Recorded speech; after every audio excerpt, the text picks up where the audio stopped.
Okay, for this one we're doing chapter 18, number 28. So for number 28, it talks to us about a number line in which you have two objects with a charge.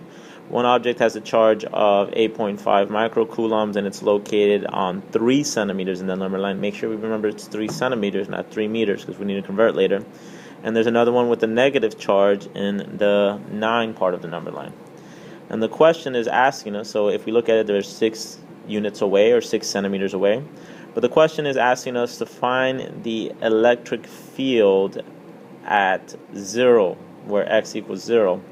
So basically we got to assume that we're trying to find the electric field here. So we're going to pretend there's a particle here, and we need to find out what the electric field that would be acted on this particle would be. So if we redraw this here, it's 0. Now that 8.5 microcoulombs is going to make an electric field move to the left. Why is it going to move to the left? Because it's positive. And the blue one is going to make the negative 21 microcoulombs is going to make should have an electric field pointing to the right. Now again, why is because E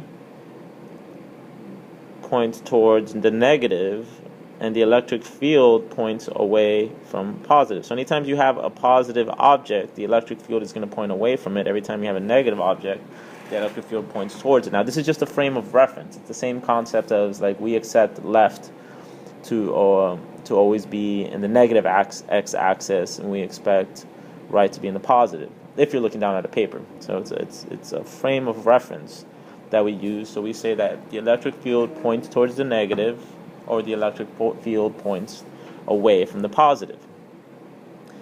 So then if we work our way through that, we can find the electric field of 1. Well, since we don't know the charge of the particle at point 0, and we're finding that the electric field is being created by these other charges, we're going to have to use our big Q equation. It's like trying to find the acceleration due to gravity of the Earth and another object.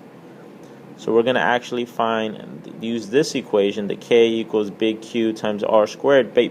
Big Q represents the actual thing creating the electric field, and little q represents the charge being affected by the electric field.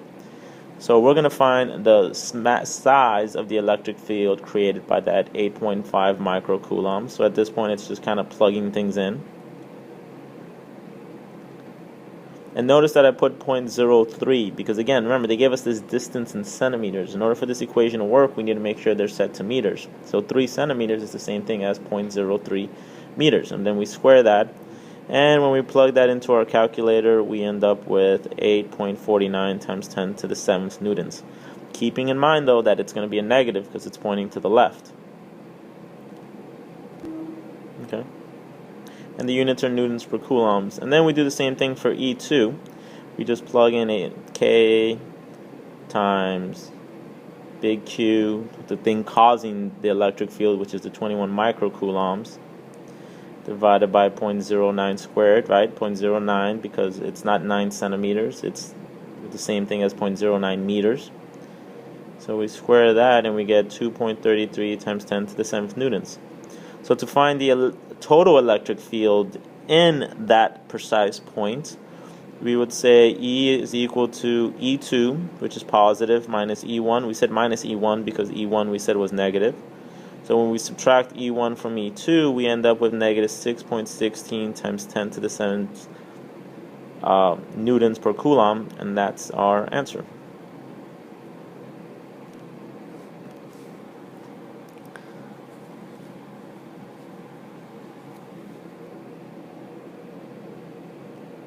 And it's negative, so that means the electric field would actually be pointing to the left. So it'd be saying, we would say it's moving west, right, to the left.